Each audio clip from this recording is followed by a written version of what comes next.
సేమియా సగ్గుబియ్యం పాయసం కావాల్సిన పదార్థాలు: సేమియా, సగ్గుబియ్యం, బెల్లం, ఇలాచి, డ్రై ఫ్రూట్స్. బెల్లాన్ని పాకం పట్టుకున్నాము, విరిగిపోతాయి. బెల్లం వేస్తే పాలు, నెయ్యి.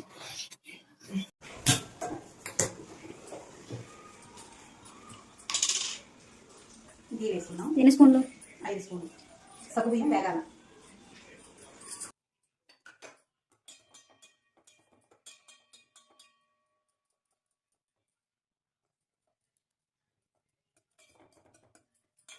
రావాలా, సిమ్లో చేయాలా. హైలో పెడితే మాడిపోతాయి, లోపల వేగవు, పైన కలర్ మారిపోతాయి. కానీ లోపల ఉండదు, వేడి వల్ల మెత్తగానే ఉంటాయి కానీ వేగవు. అందుకని సిమ్లో చేసుకోవాలి. ఫ్రెండ్స్, కొత్తగా ఛానల్ స్టార్ట్ చేసాము, మీ అందరి సపోర్ట్ మాకు కావాలా. సబ్స్క్రైబ్ చేసుకోండి ప్లీజ్. ఈరోజు సోమవారం కాబట్టి నాకు శివయ్యకి నాకు ఇష్టము శివయ్యకి పూజ చేసుకోవడం. అందుకని ఈరోజు స్టార్ట్ చేశాను. స్వామికి ప్రసాదం చేసినట్టు స్వీట్, మన ఛానల్లో స్వీట్ చేసినట్టు ఉంటుందని ఈరోజు స్టార్ట్ చేశాను ఫ్రెండ్స్. డ్రై ఫ్రూట్స్ తీసేసాను. సగ్గుబియ్యం ఆయిల్లో మనం ఫ్రై చేసుకోవాలి. ఇది కూడా మీడియం ఇవి కొంచెం ఇట్లాగా గొరుగుల్లాగా వస్తాయి. సేమియా కూడా ఫ్రై చేసుకోవాలి. సగ్గుబియ్యం సేమియా ఫ్రై చేసుకోవాలా.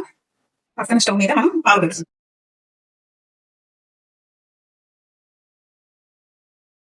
చూడండి, ఇట్లాగా గొరుగుల్లాగా వచ్చేస్తాయి ఫ్రై చేస్తే. అప్పుడు మనకి గబాన తొందరగా ఉడుకుతాయి పాలల్లో. దీన్ని సపరేట్గా నానబెట్టి ఉడకబెట్టాల్సిన అవసరం లేదు. తొందరగా అయిపోయింది. చూడండి ఎట్లా వచ్చేస్తాయో, ఉడికిపోతాయి. ఒక 10 నిమిషాల్లోనే ఉడికిపోతాయి. సేమియా ఉడికింది, ఆపేస్తున్నాను స్టవ్. బాగా వడకట్టుకోవాలి. ఏదైనా ఉంటే డస్ట్ ఏదైనా ఉంటే పోతుంది.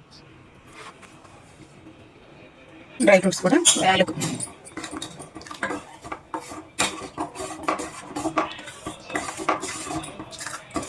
వేయించుకున్న డ్రై ఫ్రూట్స్, ఇలాచి ఇప్పుడు వేసుకోండి. అయిపోయింది మన సగ్గుబియ్యం సేమియా పాయసము అయిపోయింది ఫ్రెండ్స్. సగ్గుబియ్యం పాయసం రెడీ అండి. చూడండి ఫ్రెండ్స్, మీరు ట్రై చేసి చూడండి. చూసి నా కామెంట్ బాక్స్లో కామెంట్ చేయండి. సబ్స్క్రైబ్ చేసుకోండి ఫ్రెండ్స్. Thank you. శివయ్యకి నైవేద్యం పెడతాను. Bye friends.